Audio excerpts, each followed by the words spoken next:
Hello guys, आज हम exercise 13.3 करेंगे जो कि बेस थ्योरम और टोटल प्रोबेबिलिटी पर डिपेंड है। तो बेस थ्योरम में हमसे रिवर्स यानी उल्टी प्रोबेबिलिटी पूछी जाती है, जैसे पी ऑफ इवन अपॉन ए, यानी अगर ए कोई इवेंट थी, वो इवन इवेंट के कारण हुई थी, इसकी प्रोबेबिलिटी क्या है। ये थोड़ा बहुत कंडीशनल प्रोबेबिलिटी से मैच करती है। जैसे हम कैसे लिखेंगे, P of even into P of A upon even. ये प्रोबेबिलिटी ऑफ इवन यानी इवेंट इवन होने की प्रोबेबिलिटी इंटू उसकी conditional probability, P of A upon even. Conditional probability हमने क्या पढ़ी है, यानी अगर इवन इवेंट हुई थी उसके बाद ए इवेंट होने की प्रोबेबिलिटी हमारे पास क्या होती है, इफ और देन की सिचुएशन में हमारे पास क्या आती है, कंडीशनल प्रोबेबिलिटी। ये हमारे पास रिवर्स प्रोबेबिलिटी है, ये कंडीशनल है। कैसे, जैसे अगर इवन इवेंट हुई थी उसके बाद ए इवेंट हुई है, उसकी प्रोबेबिलिटी। इसमें है हमारे पास कि अगर ए इवेंट हुई थी वो इवन इवेंट के कारण हुई थी, इसकी प्रोबेबिलिटी। क्वेश्चन में बेस थ्योरम के जो क्वेश्चन है, हमें इवन E2 E3 और ए यानी उनमें कॉमन इवेंट क्या रहेगी ये पहचानना मुश्किल हो जाता है, मतलब इसमें ही हमें कॉम्प्लिकेशन आती है, इसलिए हमें बेस थ्योरम का क्वेश्चन मुश्किल लगता है। किस क्वेश्चन में बेस लगेगी, किस क्वेश्चन में टोटल प्रोबेबिलिटी लगेगी, इसे हम एक एग्जांपल से देख लेते हैं, ताकि जहां बेस और टोटल प्रोबेबिलिटी की बात आए हम डिफ्रेंशिएट कर सके। और उसके बाद इवन E2 और ए इवेंट या फिर इवन E2 E3, उनके बाद उसकी कॉमन इवेंट क्या रहेगी, इनको हम पहचान सके। तो हम एक क्वेश्चन करते हैं, उससे आपको सही समझ आ जाएगा। तो जैसे एक्सरसाइज का हमारे पास क्वेश्चन नंबर 2 है। क्वेश्चन नंबर फर्स्ट में हमारे पास टोटल प्रोबेबिलिटी है, लेकिन हम पहले क्वेश्चन नंबर 2 यानी बेस थ्योरम का क्वेश्चन करेंगे। बेस थ्योरम का क्वेश्चन करने के बाद हमें बेस थ्योरम और टोटल प्रोबेबिलिटी और इवन E2 और ए कॉमन इवेंट ए जो हमारी है वो क्या रहेगी, ये सब हमें पता लग जाएगा। तो जैसे हमने क्वेश्चन पढ़ा, ए bag contain 4 red and 4 black balls, another bag contain 2 red and 6 black balls. यानी एक बैग में क्या है हमारे पास, 4 रेड हैं 4 ब्लैक बॉल्स हैं, दूसरे बैग में है 2 रेड और 6 black balls. One of the 2 bag is selected eight random, यानी पहले बैग का सिलेक्शन हुआ है, यानी 2 बैग हैं 4 रेड 4 ब्लैक बॉल्स, दूसरे में है 2 रेड और 6 black balls. One of the 2 bag is selected eight random, यानी दोनों में से पहले बैग की सिलेक्शन हुई। And a ball is drawn, उसके बाद एक बॉल ड्रॉ की गई फ्रॉम द बैग, मतलब जो भी बैग सिलेक्टेड था, यानी जो भी बैग को हमने सेलेक्ट किया था उसके बाद उस बैग में से क्या किया, a ball is drawn from that bag which is found to be red, और वो बॉल कैसी आई, red. Find the probability that the ball is drawn from the first bag, इसकी प्रोबेबिलिटी क्या है कि बॉल तो रेड थी लेकिन वो फर्स्ट बैग से आई थी। यह हमसे रिवर्स करके पूछ लिया गया, यानी अगर ये चीज़ ऐसी होती कि अ बॉल इज ड्रॉन, मतलब एक बैग है उसके बाद सेकंड बैग है, दोनों में से एक बैग की सिलेक्शन हुई, उसके बाद हमने बॉल को ड्रॉ किया, तो बॉल को ड्रॉ किया और वो मिली हमें रेड, यानी जो बॉल आई वो पाई गई कि वो रेड थी। अगर यहाँ तक पूछते तो हमारे पास क्वेश्चन होता टोटल प्रोबेबिलिटी का, जो रेड होगा वो हमारे पास कॉमन इवेंट हो जाती है यानी पी ऑफ ए, उसके बाद हम टोटल प्रोबेबिलिटी लगा के इस क्वेश्चन का आंसर दे सकते थे। लेकिन इन्होंने आगे पूछा फाइंड द प्रोबेबिलिटी, मतलब रेड तो थी लेकिन find the probability that the ball is drawn from the first bag, इसकी प्रोबेबिलिटी क्या है कि वो फर्स्ट बैग से आई थी, यानी E1 E2 पर डिपेंड कर रहा है ये क्वेश्चन, कि मतलब रेड तो थी लेकिन वो फर्स्ट बैग से थी सेकंड बैग से थी, आगे रिवर्स कर दिया, मतलब हमें रेड एक कॉमन इवेंट तो पता लग गई कि बॉल रेड थी, तो उसके बाद भी इन्होंने पूछा कि वो फर्स्ट बैग से आई थी सेकंड बैग से आई थी। जब ये पूछा जाए तो हमारे पास बेस थ्योरम लगती है। अदरवाइज अगर ये क्वेश्चन रेड मतलब रेड तक होता, यानी इसके बाद नहीं पूछते, तो हमारे पास ये टोटल प्रोबेबिलिटी का होता। तो अब ये निकालते कैसे, हम ये देख लेते हैं। जैसे अगर तो हमसे E1 E2 यानी अगर ऐसे पूछा जाए कि ए किसके कारण हुई, यानी फर्स्ट कारण पता लग गया ना कि ए इवेंट यानी फर्स्ट बैग से आई, तो E1 अगर हम यहाँ E1 लिखेंगे, जो भी इवेंट हमने नाम लिया E1 E2 E3 अपॉन ए, इसको कैसे निकालेंगे, E1 की प्रोबेबिलिटी इंटू उसकी कंडीशनल प्रोबेबिलिटी, ये same as it is, plus दूसरी इवेंट है उसकी प्रोबेबिलिटी और उसकी कंडीशनल प्रोबेबिलिटी, अगर थर्ड भी होती तो हम लिखते प्लस उसकी प्रोबेबिलिटी और उसकी कंडीशनल प्रोबेबिलिटी।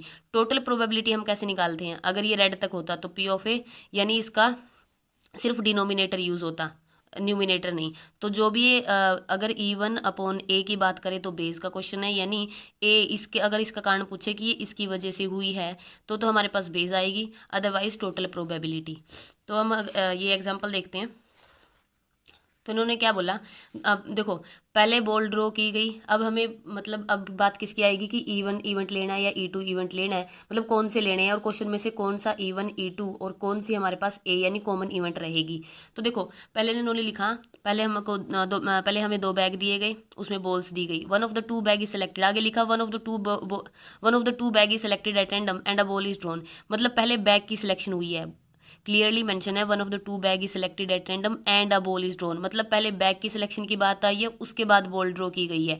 तो हम लिखेंगे E1 यानी the first bag is selected, मतलब बॉल ड्रॉ होने से पहले बैग का सिलेक्शन जरूरी है कि वो फर्स्ट बैग में से रेड आई थी, सेकंड बैग से रेड आई थी। तो इसलिए हमने लिया E1 the first bag is selected, E2 the second bag is selected. इसमें क्लियरली मेंशन था कि मतलब पहले बैग की सिलेक्शन है, उसके बाद हमें बॉल को ड्रॉ करना है।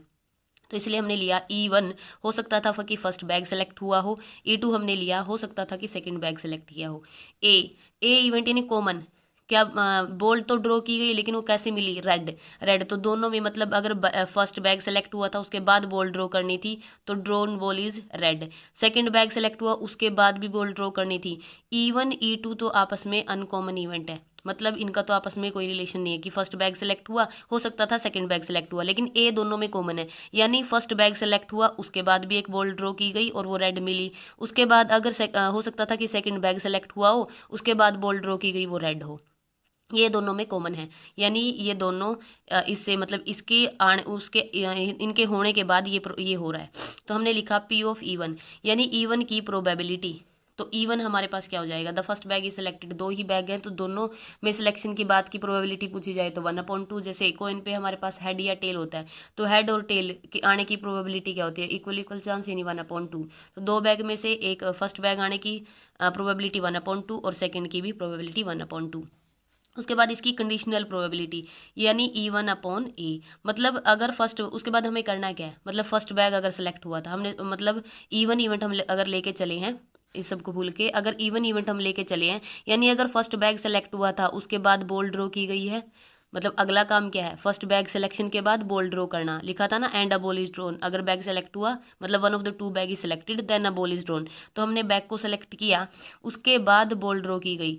मतलब हो सकता था कि अब फर्स्ट बैग सेलेक्ट हुआ हो उसके बाद बॉल आने, रेड बॉल आने की प्रोबेबिलिटी, ये हमारे पास इसकी क्या हो गई, कंडीशनल प्रोबेबिलिटी। यानी E1 हमारे पास क्या है, E1 क्या है, the first bag is selected, bag select हुआ उसके बाद रेड बॉल आने की प्रोबेबिलिटी क्या होगी। तो इस चीज़ को हम कैसे लिखेंगे, P ऑफ A/E1 यानी इस इवेंट की प्रोबेबिलिटी रेड की, और इवेंट कौन सी हो चुकी है, यानी इवेंट हो चुकी है E1। कंडीशनल प्रोबेबिलिटी में भी तो हम यही करते थे, यानी ये इवेंट हो चुकी थी उसके बाद इसके होने की प्रोबेबिलिटी, तो ये इवन हो चुकी है ना, मतलब हो सकता है कि फर्स्ट बैग सेलेक्ट हुआ था, तो अगर हमने फर्स्ट बैग सेलेक्ट किया अब रेड, मतलब अब उसमें से रेड बॉल निकलने की प्रोबेबिलिटी ये तो हो चुकी है, इसके होने की प्रोबेबिलिटी पूछ रही है, तो ये हो जाएगा P ऑफ A/E1। तो इसलिए हमने लिखा ये कंडीशनल प्रोबेबिलिटी, क्योंकि हम कई बार किस में कंफ्यूज होंगे कि हमें यहाँ P ऑफ A/E1 लेना है या P ऑफ E1/A लेना है, या फिर इसमें पूछा गया है जैसे P ऑफ E1/A हमें निकालना है, तो इसमें हम कंफ्यूज हो जाते हैं कई बार कि E1 यहाँ आएगा यहाँ आएगा। जो ये यहाँ मीन है P ऑफ A/E1 का मीन्स यहाँ कंडीशनल प्रोबेबिलिटी है, और P ऑफ E1/A हमारे पास यहाँ रिवर्स प्रोबेबिलिटी है, यानी ये बेस थ्योरम लग रही है ऐसे तो, और ये कंडीशनल यानी E1 की कंडीशनल प्रोबेबिलिटी है, यानी ये इवेंट हो चुकी है उसके बाद इसके होने की प्रोबेबिलिटी की जब बात आए तो वो कंडीशनल प्रोबेबिलिटी है। और अगर P ऑफ E1/A यानी कॉमन इवेंट ए हमारे पास क्या है, कि बॉल तो रेड आई थी लेकिन वो E1 यानी ये फर्स्ट बैग से आई थी, इसकी प्रोबेबिलिटी, यानी ये उल्टा करके पूछा गया है। आई होप आपको क्लियर हो गया होगा अब। तो हमने लिखा P ऑफ E1/A 4/8, क्योंकि फर्स्ट बैग में हमारे पास रेड कितनी है, 4 रेड हैं 6 ब्लैक हैं, तो 4/8 हो जाएगी, तो लिखा 4/8। उसके बाद P ऑफ A/E2 यानी अगर सेकंड बैग सेलेक्ट था उसके बाद रेड बॉल आने की प्रोबेबिलिटी, क्योंकि E2 क्या है, सेकंड बैग की सिलेक्शन, सेकंड बैग सेलेक्ट हुआ है, ठीक है। उसके बाद रेड बॉल ड्रॉ होने की प्रोबेबिलिटी ए लिखा ना हमने, तो A/E2 क्या होएगा, 2/8, क्योंकि इन्होंने लिखा है 2 रेड हैं और 6 ब्लैक बॉल है, तो 2/8। उसके बाद हमसे पूछा क्या गया है, फाइंड द प्रोबेबिलिटी, मतलब वो रेड तो आई है, मतलब बॉल तो रेड ड्रॉ हुई है लेकिन वो फर्स्ट बैग से आई है, तो इसलिए मैंने लिखा कि रेड बॉल तो है लेकिन वो फर्स्ट बैग से आई है, तो P ऑफ E1/A हमसे पूछा गया है, तो हमने लिखा P ऑफ E1 इनटू इसकी प्रोबेबिलिटी, जैसे हम मतलब बेस का क्वेश्चन निकालते हैं वैसे लिखा P ऑफ E1 इसकी इनटू इसकी प्रोबेबिलिटी अपॉन ये same as it is plus जो सेकेंड इवेंट है और उसकी कंडीशनल प्रोबेबिलिटी। तो हमने लिखा दिस इंटू दिस यानी 1/2 मल्टीप्लाई 4/8, यही सेम चीज़ हमने नीचे लिखी, ये सेम चीज़ as it is plus 1/2 multiply 2/8। उसके बाद एलसीएम का काम बच गया है, आई होप वो आप कर लेंगे। उसके बाद है हमारे पास question number first. Question number first में हमारे पास क्या है, an urn contain 5 red and 5 balls, a ball is drawn at random and its colour is noted and is return to the urn. यानी एक बैग में हमारे पास 5 रेड हैं और 5 ब्लैक बॉल्स हैं। अ ball is drawn at random यानी एक bag में से अगर बॉल को ड्रॉ किया गया, इट्स कलर इज नोटेड उसके कलर को नोट किया गया, and is return to the urn और उसको वापस रख दिया गया। Moreover 2 additional ball of the colour drawn are put in the urn and then a ball is drawn at random. यानी जिस कलर की बॉल आई थी उसी मतलब आगे क्या किया, जिस कलर की बॉल आई थी उसकी 2 और बॉल एडिशनल बॉल उसी कलर की डाल दी। उसके बाद then a ball is drawn at random, उसके बाद एक बॉल निकाली गई। What is the probability that the second ball is red. इसकी प्रोबेबिलिटी क्या है कि ये बॉल क्या होगी, रेड होगी। सेकंड वाली बॉल की पूछी गई है। तो E1 E2 हमारे पास क्या होगा, जो पीछे हमने क्वेश्चन नंबर सेकंड किया उसमें क्या था, उसमें लिखा हुआ था कि one of the bag is selected at random. तो हमने लिया कि हो सकता है कि फर्स्ट मतलब फर्स्ट बैग सेलेक्ट हुआ हो, क्योंकि बॉल ड्रॉ के बाद बात में आई थी, पहले बैग की सिलेक्शन की बात थी, तो इसलिए हमने लिखा E1 E2 बैग सिलेक्शन, और ए हमने लिख लिया कि बॉल ड्रॉ होगी। अब इसमें E1 E2 क्या होने चाहिए, देखो अ ball is drawn at random, या तो हमें पहले 2-3 लाइन से ही पता लग जाएगा कि E1 E2 हमारे पास क्या होंगे। देखो उन्होंने क्या लिखा, अ ball is drawn at random it's colour is noted, मतलब एक बॉल को ड्रॉ किया गया और उसका कलर नोट किया गया, रिटर्न टू दिया और उसको वापस रख दिया गया। अब देखो जब फर्स्ट बॉल निकाली थी उसके कलर मेंशन नहीं है, मतलब रेड आई थी या ब्लैक आई थी। सेकंड के बारे में तो इन्होंने पूछा है कि बॉल रेड आनी चाहिए, सेकंड बॉल तो रेड है, लेकिन फर्स्ट के बारे में हमें पता नहीं है। तो जहाँ हमारे पास ये कंडीशन आई कि हमें ये नहीं पता कि मतलब कि रेड बॉल थी या ब्लैक बॉल थी, उसके पिछले केस में क्या था कि हमें ये नहीं पता कि फर्स्ट बैग सिलेक्शन हुआ था या सेकंड बैग, तो ऐसी इवेंट को हम E1 E2 ले लेंगे।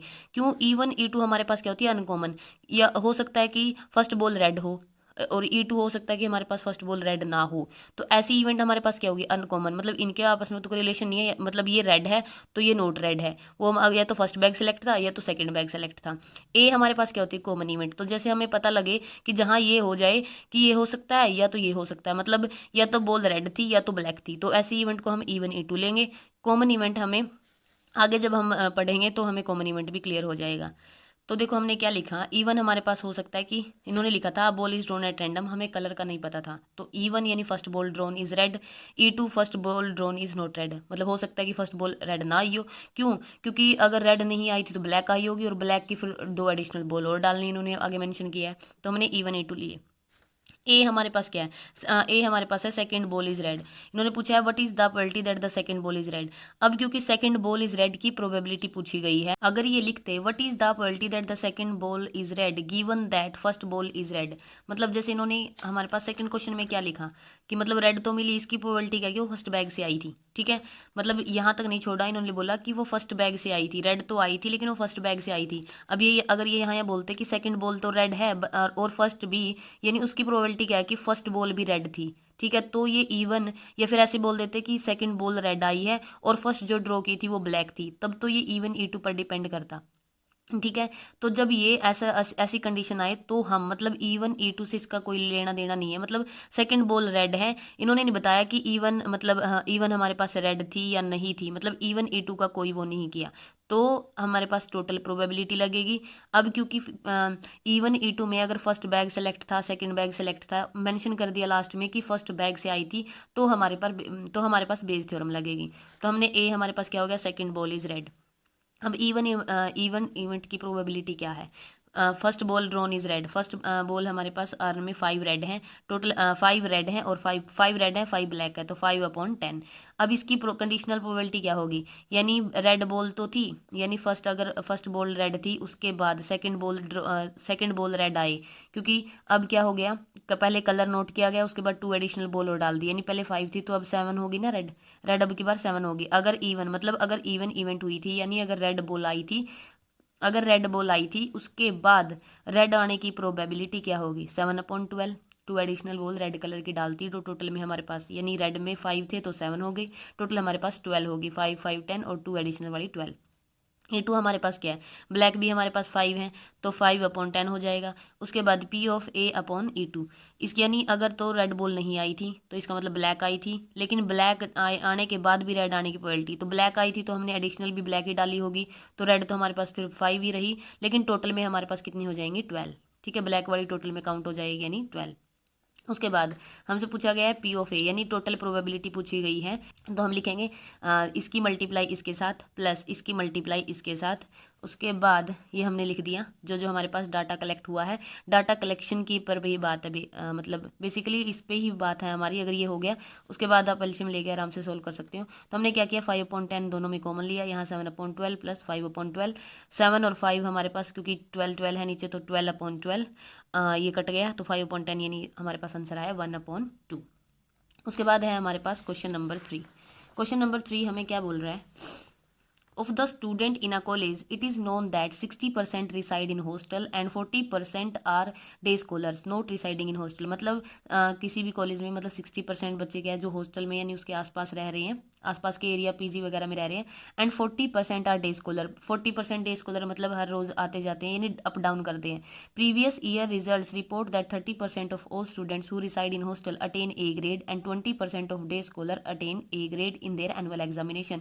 यानी प्रीवियस ईयर पिछले साल की रिपोर्ट क्या दिखा रही है कि बच्चों ने उनके एनुअल एग्जामिनेशन में ए ग्रेड अटेन की 30% है जो कि हॉस्टल में रहते थे, और 20% डे स्कॉलर्स है जिन्होंने ए ग्रेड अटेन की है यानी जो डेली अप डाउन करते थे उनमें से 20% ऐसे हैं जिन्होंने ए ग्रेड अटेन की है। At the end of the year one student is chosen at random यानी साल के अंत में एक बच्चे को मतलब रैंडमली एक बच्चे को सेलेक्ट किया गया, चूज किया गया फ्रॉम द कॉलेज से ही हैज़ ए ग्रेड, मतलब उसके पास ए ग्रेड थी। What is the probability that the student is a hosteller, इसकी प्रोबेबिलिटी क्या है कि स्टूडेंट होस्टलियर यानी रिसाइड इन हॉस्टल यानी हॉस्टल में रहता था। अगर ये बोलते one student is chosen at random from the college he has a grade A, अगर यहाँ तक की बात होती तो हम किसकी बात करते टोटल प्रोबेबिलिटी की। लेकिन उन्होंने पूछा कि उल्टा पूछ लिया, अब ए ग्रेड तो थी लेकिन बताओ कि वो हॉस्टल में रहता था, यानी बच्चे का जो सिलेक्शन हुआ है वो ऐसे बच्चे मतलब अगर ए ग्रेड वाले बच्चे का सिलेक्शन हुआ है, सॉरी अगर एक बच्चे को रैंडमली चूज किया गया है और उसकी ए ग्रेड है, बताओ कि वो हॉस्टल में रहता था, यानी रिवर्स करके पूछा गया है। तो E1 E2 हमारे पास क्या हो जाएंगे, the student reside in hostel. E2 हमारे पास हो जाएगा the student is day scholar. A event हमारे पास क्या होगी, ए इवेंट यानी स्टूडेंट या तो हॉस्टल में रहता था या तो डे स्कॉलर था। ए हमारे पास क्या है, उसने ए ग्रेड अटेन किया है, यही बात सारे क्वेश्चन में की गई है। तो ए हमारे पास क्या हो जाएगा, अटेन ए ग्रेड। तो पी ऑफ इवन की प्रोबेबिलिटी मतलब जो हॉस्टल में रहते हैं उनकी प्रोबेबिलिटी है 60%, तो 60/100 लिखा यानी पी ऑफ इवन की प्रोबेबिलिटी। 40% स्टूडेंट है वो डे स्कॉलर यानी पी ऑफ E2 क्या हो जाएंगे 40%, 40/100। अब अगर वो रिसाइड इन हॉस्टल मतलब हॉस्टल में रहते हैं, उसने अटेन ए ग्रेड मतलब उसने ग्रेड ए अटेन की है, इसकी प्रोबेबिलिटी हमें दी गई है 30%। मतलब report that 30% of all the student who reside in hostel attain A grade and 20% of day scholar attain A grade. तो हमने वही लिखा है, अगर तो वो हॉस्टल में रहता था, उसने ग्रेड ए अटेन की है, ये हो गई 30% यानी 30/100। उसके बाद अगर तो वो डे स्कॉलर था, उसने ग्रेड ए अटेन की है, ये हो गया 20% यानी 20/100। हमें निकालना था कि ग्रेड ए तो आई है लेकिन उस बच्चे मतलब जो बच्चा सेलेक्ट हुआ है, मतलब जिस बच्चे की सिलेक्शन हुई है जिसको रैंडमली चूज किया गया है, उसने ग्रेड ए तो अटेन की है, लेकिन इसकी प्रोबेबिलिटी क्या है कि वो हॉस्टल में रहता था, हॉस्टलियर था। तो यानी हमसे क्या पूछा गया है कि ए ग्रेड तो आई है, मतलब ए ग्रेड तो आई है लेकिन किसके कारण आई है, मतलब वो हॉस्टल में रहता था, मतलब एक प्रकार से कारण यानी कि मतलब उस बच्चे की आई है जो कि हॉस्टल में रहता था। तो E1/A। तो E1 हमारे पास क्या था, रिसाइड इन हॉस्टल था ना, तो इस रिसाइड इन हॉस्टल वही हम ई लेके चले थे। तो पी ऑफ E1/A हमें निकालना है। तो हमने लिखा इसको हम कैसे निकालते हैं, दिस जो E1 है यानी मतलब जो इस E1 है या E2 है E3 जो भी आएगा ऊपर वो आएगा न्यूमिनेटर में जब भी हम बेस लगाएंगे, और डिनोमिनेटर में सारे इवेंट और उनकी कंडीशनल प्रोबेबिलिटी के साथ मल्टीप्लाई उनका प्लस लिखते हैं। तो पी ऑफ E1 इंटू ये हमने लिखा, उसके बाद यही same as it is plus P of E2 और उसकी कंडीशनल प्रोबेबिलिटी ये लिखा। उसके बाद अगर आप इसको सोल्व करेंगे तो आप आसानी से हो जाएगा क्योंकि सिर्फ एल्शियम का काम बच गया। आप क्या करेंगे, मतलब यहाँ 10,000 हो जाएगा, इसका भी जब इनका एल्शियम लेंगे तो 10,000 से 10,000 कट जाएगा, आसानी से हम इसको सोल्व कर सकते हैं। उसके बाद है हमारे पास question number 4। In answering a question on a multiple choice test a student either knows the answer और गैसेज। मतलब एक मल्टीपल चॉइस क्वेश्चन में क्या है, एक मतलब एक क्वेश्चन का आंसर करता है एक लड़का, अ स्टूडेंट आइदर मतलब या तो वो आंसर जानता है या तो वो गैस करता है। Let 3/4 be the probability that he knows the answer. मतलब 3/4 हमें क्या ले लेते हैं, ऐसी probability that he knows the मतलब आंसर जानता है, and 1/4 be the probability that he guesses, और 1/4 प्रोबेबिलिटी है कि वो गैस करेगा। मतलब ये दिया गया है कि 3/4 प्रोबेबिलिटी है कि वो आंसर जानता है और 1/4 प्रोबेबिलिटी है कि वो गैस करेगा। Assuming that a student who guesses the answer will be correct with probability 1/4। अब तक सिर्फ किसकी बात थी, ये वो आंसर जानता है या फिर वो गैस करेगा। अब करेक्शन, अब क्वेश्चन के करेक्शन की बात आ गई। मतलब assuming that a student who guesses the answer will be correct with probability 1/4, यानी 1/4 प्रोबेबिलिटी है कि अगर वो गैस करेगा तो उसका गैस वाला आंसर करेक्ट होगा। इसकी प्रोबेबिलिटी 1/4। ऑब्वियस सी बात है, मल्टीपल चॉइस क्वेश्चन अगर 4 हमारे पास क्या है ऑप्शन है तो 1/4, यानी एक तो उनमें से उत्तर होगा ही ना, तो उसकी प्रोबेबिलिटी क्या हो जाएगी ठीक होने की, 1/4। What is the probability that the student knows the answer given that he answered it correctly. मतलब इसकी प्रोबेबिलिटी क्या है कि लड़का आंसर जानता था। अगर इस तक की बात होती तो टोटल प्रोबेबिलिटी की बात करते, लेकिन उन्होंने लिखा given that he answered it correctly, मतलब आंसर तो ठीक था, इसकी प्रोबेबिलिटी की बताओ वो आंसर जानता था। मतलब यानी अगर लड़के ने आंसर, मतलब जो मतलब क्वेश्चन है उसका आंसर ठीक निकला, इसकी प्रोबेबिलिटी क्या है कि वो आंसर जानता था। ठीक है, या तो ये बोल सकते थे कि आंसर ठीक था लेकिन इसकी प्रोबेबिलिटी क्या है कि उसने गेस किया था तब ठीक था।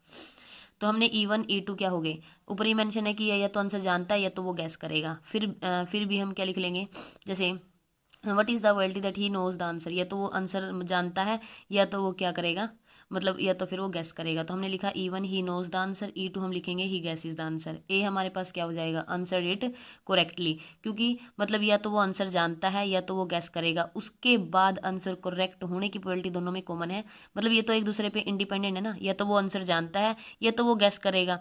और ए हमारे पास क्या है, अगर जानता है आंसर ठीक और अगर जानता है आंसर करेक्ट, इसकी ये ए हमारे पास दोनों में कॉमन है। तो हमने लिखा ही नोज द आंसर, मतलब वो आंसर जानता है 3/4। इन्होंने शुरू में लिखा 3/4 be the probability that he knows the answer, तो 3/4।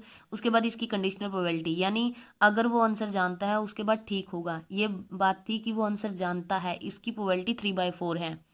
और अगर वो आंसर जानता है और उसके बाद करेक्ट होगा, अगर हमें उत्तर पता है यानी अगर हमें आंसर पता है और वो ठीक होगा, अगर पता है तो प्रोबेबिलिटी की बात ही नहीं है, तो श्योर है हम 1, यानी इसकी 100% तो 100%, 100/100 यानी 1। ठीक है, लेकिन P(E2) he knows the, sorry he guesses the answer, guess करने की प्रोबेबिलिटी हमें दी गई थी ही गैसेस द आंसर, नहीं नहीं नहीं, यहाँ से ये तो उसकी करेक्शन की है। And 1/4 be the probability that he gases, तो गैस करेगा 1/4। उसके बाद इन्होंने लिखा अगर वो गैस करेगा उसका मतलब उसका उत्तर यानी उसका जो आंसर है वो करेक्ट होगा, इसकी प्रोबेबिलिटी हमें दी गई है 1/4। यानी इसमें हमारे पास क्या है, अगर वो आंसर जानता है उसके बाद करेक्ट होगा, तो जानता है करेक्शन की बात यानी प्रोबेबिलिटी की बात ही नहीं आई तो 1 हो जाएगा। और अगर वो आंसर गैस करेगा उसके बाद करेक्ट होगा, इसकी प्रोबेबिलिटी हमें दी गई है 1/4।